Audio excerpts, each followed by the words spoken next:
Yo, what's going on, Dragon Ballers? Welcome back to another video. Today we're talking about the Finn cards in set 15. I gotta say, this archetype is so crazy seeming, very powerful, very interesting as well, just as far as what the cards do, but we'll get into that. If you're new here, make sure to subscribe, hit that bell so you don't miss a video, and if you guys want to help support the channel, there are many ways to do so down in the description. But if you guys are looking for any custom sleeves, playmats, any TCG accessories like that, check out the link in the description to yourplaymat.com. The link will get you 10% off your order. Their stuff's just so high quality, guys. Art sleeves that don't peel is the biggest point for me. I just love having art sleeves that look absolutely fire and you don't have to double sleeve them. That's my biggest thing. So again, 10% off your order in the description. Let's get into the cards. Alright, so we have the Finn leader. Auto in this card attacks, draw one. When a card's placed under this card, draw one card, add cards from light to hand until you have 6 life left, and flip this card over. So basically, just from that, we know this is like a battle card absorbing deck, kind of similar to like Green Boo in the previous set, but this leader does it way more easily. It's pretty insane. Activate main once per turn. If all your energy is black, choose one of your opponent's battle cards and place it under this card. Okay, so that activate main paired with that auto to flip over means as soon as your opponent plays a non-barrier, non-indestructible card, which is most battle cards in the game, you're gonna be able to awaken your leader. So that's to me, that is just absolutely crazy. Awaken normally when it lays 4 or less, draw 2 cards. So like, I've talked with some friends about this, and the way this unawakened side of the leader works is like, it theoretically punishes your opponent for playing battle cards, which is obviously one of the main ways to play the game, right? So as far as healthy or unhealthy design, I don't know. Like, I've been playing a little bit of Finn. I do want to test it more. Obviously I have to do that more as we go into nationals, but I don't know, it hasn't seemed like game breakingly oppressive, but it definitely is a really crazy dynamic where, you know, you get punished for playing battle cards in a lot of aspects. It is a pretty crazy thing. Permanent, this card gets plus 5,000 power for each card placed under it. Now, normally you won't really have a lot of battle cards under it during your opponent's turn, so that's pretty important to note, but this thing can swing for pretty big numbers during your own turn.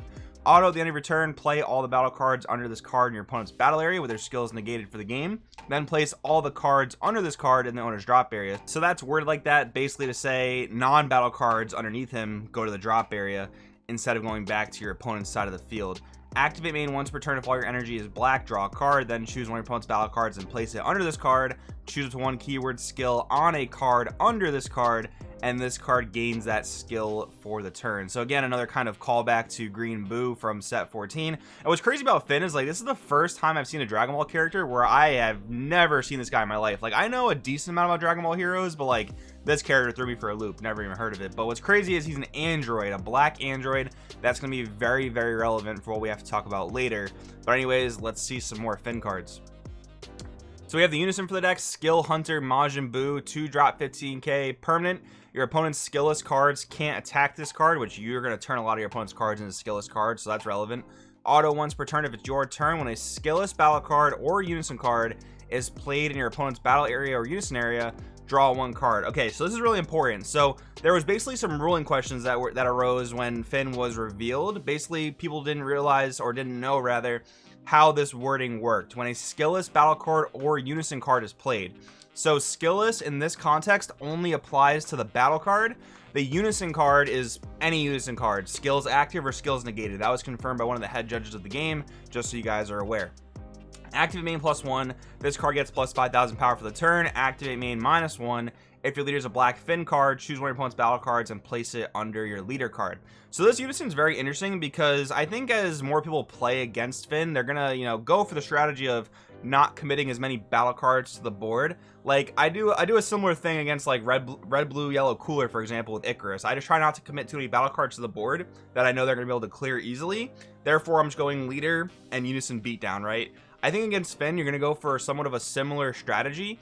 So in that context, it actually makes Skill Hunter Majin Buu worse, but you can always just play SS4 Bardock, the set 14 Unison, just +1 draw card. So both this card and that Unison offer this deck draw power, which is pretty insane. As far as ratios go, for if you should play, I don't know, 4 Buu and 2 Bardock or vice versa, that's going to all depend on, you know, how players decide to adapt to Finn, whether they're going to be committing a lot of battle cards to the board anyway and just letting you draw cards off Buu, or they're not going to commit a lot of battle cards, in which case you probably just want the Bardock for the +1, and just like a kind of a metagaming analysis for you guys. Then we have some more Finn battle cards. So we'll start with Finn Unit Absorbers. So 2 drop 15k, auto for a black. If your opponent has a skillless battle card or Unison in play, at the end of a battle in which this card is using the combo from your hand, play this card from your drop and rest mode. So very typical combo into play we've seen many times. Auto if your lead card's a black Finn. When this card's played, choose one of your opponent's Unison cards and place it under this card. If you do, this card can't be used in a combo this turn, meaning you can't just send their Unison to the drop area. That'd be kind of busted. And at the end of the turn, play the Unison card under this card in your opponent's Unison area with 2 markers on it, and its skills negated for the game. So this effect, in my opinion, is very, very powerful. Like, taking your opponent's Unison, even though they will get it back, let's just say it had, like, I don't know, 5, 6, 4 markers even, you automatically reset it to 2, and its skills are negated, so they can no longer plus or minus. But this introduces a really interesting thing where Spirit Boost becomes a lot more powerful against Finn, because once you Spirit Boost or take a marker off of a Unison in any way, its skills all get reset. So it does come back to being a skill having Unison, which is kind of some interesting counterplay in my opinion. So that's one thing you guys are going to want to know. Finn Coercion Incarnate, one of the SRs. We have Deflect Auto if your leader is black. When this card's played from your hand, your opponent chooses one of their battle cards.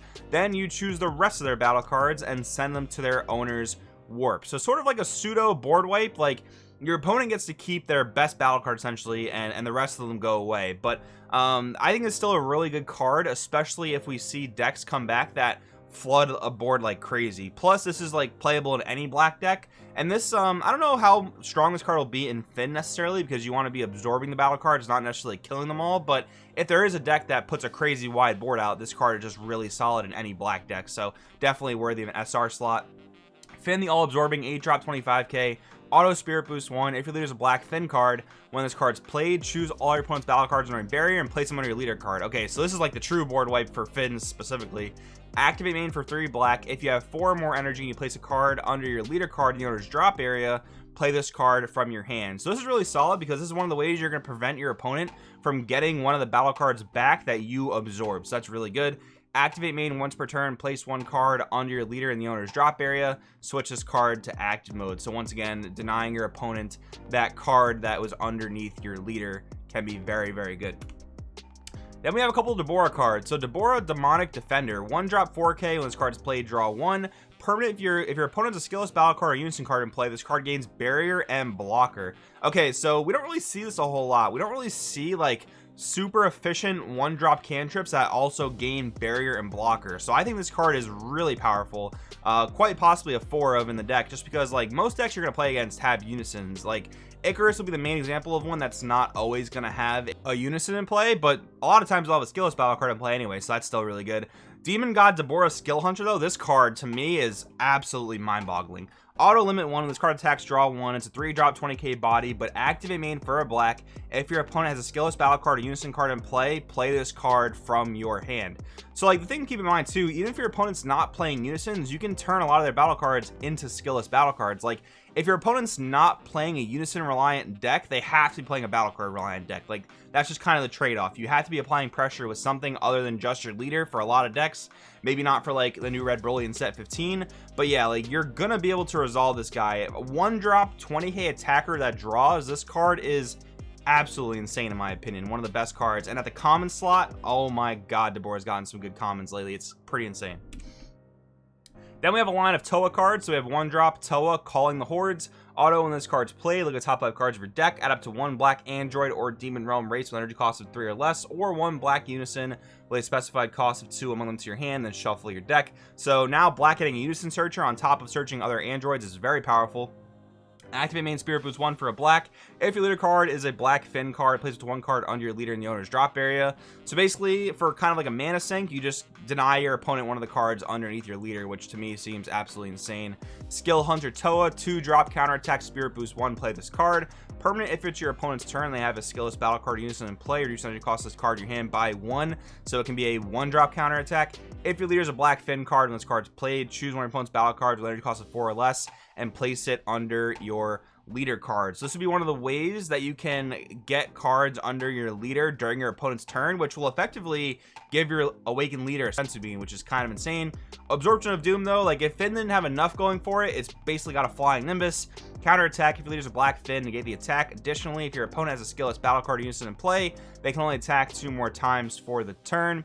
Permanent, if your opponent has 2 more battle cards in play, you can activate this card's counter skill from your hand without paying energy cost by choosing one other black card in your hand and discarding it. Like, I don't know, just from reading all this, Finn has like literally everything going for it. It seems really strong. I don't think it's unbeatable though. Like, I do think that, you know, playing the game in a way where you don't necessarily have to recklessly commit battle cards to the board, I do think is a solid way to play.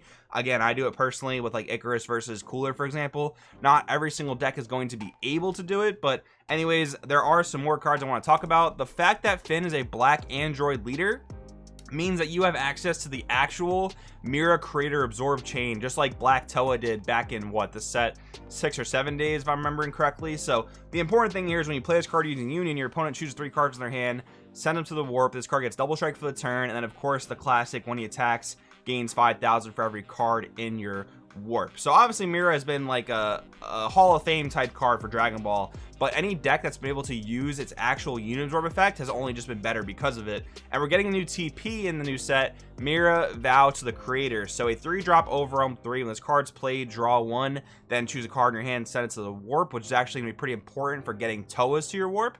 And Union Absorb for 3, if you have 4 or more energy, you place 1 Toa from your warp under this card. If your leader is a Toa or Android card, choose up to 1 Mira, then it costs a 7 or less in your hand or warp, and play it on top of this card in active mode, basically playing Mira Creator Absorb. So again, because Finn is black android, this is going to be quite possibly your main, I don't know, source of value in the deck. Like basically playing Mira, making your opponent rip 3 cards, all of which plays around the black Deborah ritual at hand in the side deck, or most people's side deck. So I don't know, man, Finn just seems absolutely insane. Again, not unbeatable, but very, very good.